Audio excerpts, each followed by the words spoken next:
I was born in Burma, or also known as Myanmar, which is in Asia. Mm-hmm. So when I was born there, my family and I lived in a refugee camp from like when I was born till I was about 2 or 3 years old, and then we were in Thailand for a little bit before we came to the United States. Whenever people ask me where I'm from or what I am exactly, I tell them that I am a Karen, an ethnic group from Burma. It's a group of people who speak a whole different language and have a whole complete different culture. And there are a lot of different ethnic groups in Burma, and my family is called the Karen. We have a language called Karen language, but there are different dialects. My family speak the Saga Karen, but my mom can speak like 2 different dialects, like the Po Karen and like Saga Karen, but she can also speak Burmese. I can't speak Burmese, but I can speak Saga Karen pretty fluently at home. Okay, my name is Mookho Pa, and so in my culture, everyone is usually called by their nickname, and everyone has a name that is very unique. Not like in America, everyone has like, in American culture, everyone has a last name that correlates to like their dad's, that's brought from the dad.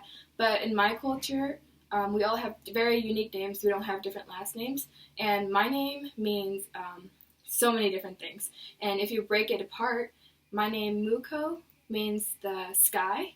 If you say Mookho Pa with my last name, it means snow. If you just say Moo, it means lively. And then if you just say Pa, it means flower. So it means wow, that's so cool. If you split it all up, it means a different thing. And if you put it in one, like if you say my name as a whole, it means a whole different thing. So with school, here everyone has, gets a formal education. Mm-hmm. But in where I'm from, especially where the part that I was from, I was born in like a refugee camp, so there wasn't really like structuralized school or anything. Mm-hmm. And when I talked to my mom and dad, my parents, when they were younger, they didn't actually have this type of system that we have here. They went to school only up to like 8th grade, or like my dad went to Bible school, which is kind of like college in a way over there, not here obviously, but like that's another difference. In my culture, when you are a child, you're supposed to respect your elderlies. Mm-hmm. If you're eating a meal at a table, usually here in the United States, the thought process is that the kids have to eat first, right? Mm-hmm. But in my culture, the adults always eat first, especially the elderly. So like your grandparents or like great grandparents, they're the ones that will get the meal first. So like you're serving it to them, and you're making sure everyone who is older than you and everyone who you respect gets food first. So that's another like cultural difference. Our parents get older, we're supposed to like take care of them because they took care of us when we were younger.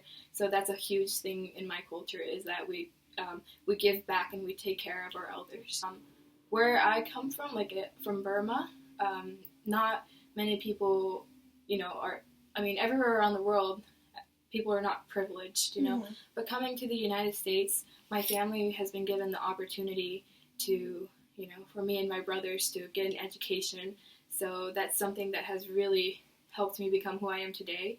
And also, like, the school system has given me an opportunity to try out all different things that I wouldn't have been able to if I were in my home country, For example, right now, if I were back in Burma, I'd probably be working and, like, trying to make money to provide food for my family or something like that. So, growing up in the United States, getting that experience has really helped me become who I am today. I really like that everyone is very close. So, for example, everyone's very close and everyone respects each other. So, for example, if someone's older than you, like if they're like your mom's age or something like that, you would call them auntie. So you wouldn't call them their names. Like, for like by show of respect, you're going to call them auntie or uncle. And then if someone's just a bit older than you, you would call them like sister or brother. And then if they're younger than you, you'd call them little sister or little brother.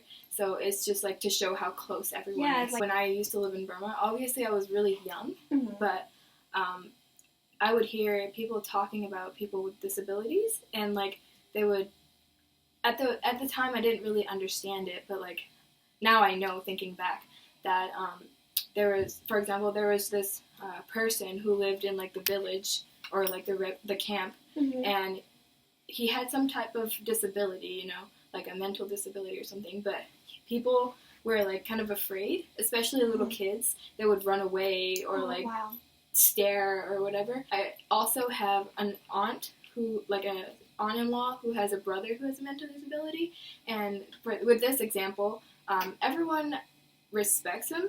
No one is like making fun of him or like, you know, no one treats him badly. Everyone talks to him like a normal person, even though he can't verbally, you know, say what he wants to say. But that's two different examples. A lot of people who come to the United States, I think they begin to realize that it's, you know, not, it happens to a lot of people. I don't think that we, like, I sort of know what that is, but, like, I don't think people in my culture know that, because I don't think we're exposed to that. Yeah, and I don't think anyone is really has that occupation either. I don't think they know about it personally. Well, I'm sure that people know about sign language and all that stuff, but there's not a lot of, you know, work that's been done to like help people like